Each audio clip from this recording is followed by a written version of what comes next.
You may have weaknesses. You've made mistakes. We all have. But there's a lot more right with you than there is wrong with you. Dwelling on the negative doesn't help you to do better. Beating yourself up for past mistakes doesn't move you forward. The better you feel about yourself, the better you'll do. The more you like yourself, the further you'll go. You can't give away what you don't have. If you're in turmoil on the inside, mad at yourself, critical, condemned, that's what you have to give. Love is not something that you do. Love is something that you can become. It's your quality. If your mind is in a certain way, it's joyful. If your emotions are in a certain way, it's loving. This is the quality of sweetness of body.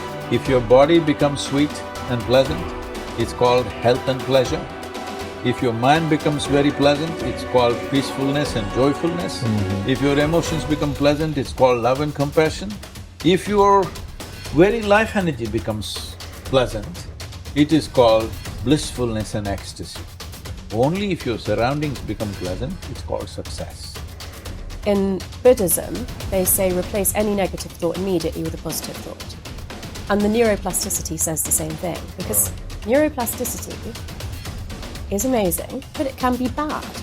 If you have a breakup and you obsess about the person, you're wiring that deeply into your brain.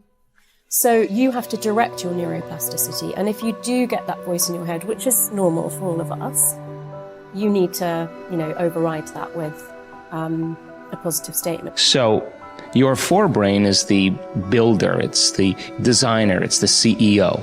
And when you begin to speculate possibilities, when you start to think about a better way to do something, or something you want to experience, or something you want to do, or some future event, it's an amazing phenomenon, because researchers are beginning to show that not only do we remember a past, but the brain actually can remember a future. And so how does it do that? Well, because the forebrain has connections to all other parts of the brain, it can take a little bit of that knowledge from a specific neural network and a little bit of experience and another neural network of knowledge and another neural network of experience, and it can seamlessly piece it together to create a new level of mind. And then your brain gets a picture or an image, and then you transfix your mind on that image, and those neurons string into place that begin to fire and wire together. And every time you remind yourself of what you want to experience, you're reinforcing the circuitry in your brain to begin to install the hardware for you to actually experience that future event. In other words, the brain already looks like it's already had the event. Now that's super cool, because it really says then that we're remembering a future potential. The imagination is the most marvelous, miraculous, inconceivably powerful force that the world has ever known. And the average individual uses the imagination, if they use it at all, against themselves. They imagine what they don't want. They imagine problems coming. Let's begin to use our imagination the way God meant it to be used. It's the greatest creative faculty that we possess, and we can build anything we want with. The mind is very strong, and one of the things the mind does is develop methodologies or ways of thinking that let it interact with life and not get hurt and be more comfortable. And it's the ego. When we develop a self-concept, and we change it throughout our lives, but in general, there's a self-concept sitting under there saying, I was the one that did this, and I was the one that went to this school, and I'm the one that went there, and the one that my father left or stayed, or whatever the hell it is, And basically, all of this unfolds, and you end up developing patterns of thinking based upon the experiences you've had, all right? And what I'm saying, at least certainly in my experience, is that's not what makes you wake up. That's what keeps you from waking up, all right? The fact that you're identifying with these past experiences and saying that's who I am, well, it's not who you are. You are watching your ego, you see it get upset, you see it fix things, you see it have concepts and views and et cetera, and even you're obviously very intelligent, you can use your intellect to support the ego, to support that, and so on, right? Man's greatest burden is unfulfilled potential. Man's greatest burden is unfulfilled potential. And I say, when I look at the audiences, And I know that maybe only 1% are going to achieve their potential. Not fully. I still haven't fulfilled my potential, but unfulfilled potential is man's greatest burden. And it breaks my heart because I know what you kids are capable of. I know I've had kids with 80 IQ to 180 IQ that I mentored that have done big deals. Actually, the 80 IQ did better than the 180 IQ. Okay, and I know what they're capable of, and I know how 10 million or 100 million or whatever the number is changes lives, and then all of a sudden, you know, you believe that you can walk on water. You believe that you can take a loaf of bread and feed however many he was supposed to have fed, and make water into wine. And when you believe it, see, the true test of a leader is when you've trained other people to be leaders. It's in you, kids. I mean, you can do it. If you want it bad enough and you stay focused and you're willing to maintain that commitment.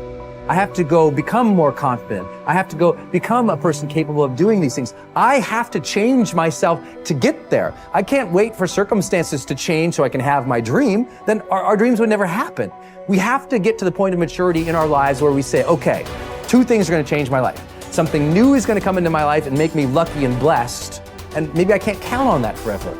And maybe now instead, I have to consciously design my life and say, okay, now if I want to change, if I want my dream, something new has to come from me. I'm going to become a better person. I'm going to become a person who is more optimistic, who is more confident, who is more driven. Not because I am that now, but because we can grow.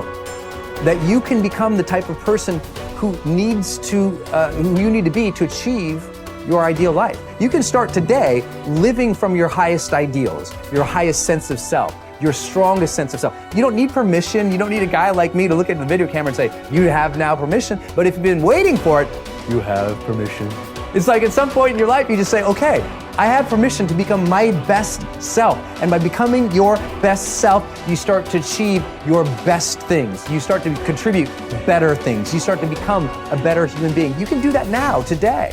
So next time you're thinking about a big dream, don't think about the things that, well, I don't know how to do that, and stop. Think, I don't know how. So set it up on your calendar to go learn those things. I don't have that, then set it up step by step to go build that. I'm not like that, then set it up step by step to go develop those skill sets and those competencies so you can become that, and ultimately you can achieve that dream. It's there, it's waiting for you. Don't stop. We are what we repeatedly do. Excellence then is not an act, but a habit. You are your most valuable asset. Your life, your potential, and your possibilities are the most precious things you have. Thus, your great goal in life should be to fulfill that potential and become everything you are capable of becoming. Your ability to learn, grow, and fulfill your potential is unlimited. Today, people are graduating from high school and college in their 70s, learning new subjects and developing new capabilities. Your ability to learn and remember can continue throughout your life if you keep your brain alive, alert, and functioning at its best. Your most precious financial asset is your earning ability. Your ability to work is your primary source of cash throughout your life. You could lose your home, your car, your bank account, and everything you own, but as long as you have your earning ability, you can earn it all back, and more, in the months and years ahead. Your biggest investment, most people don't realize this. They take their earning ability for granted. But it has taken you your entire life to develop your earning ability. Every bit of education, experience, and hard work that you have invested in learning your craft and developing your skills has gone into building this asset. Your earning ability is very much like a muscle. It can increase in strength and power year by year as the result of regular exercise. Likewise, the opposite is true too.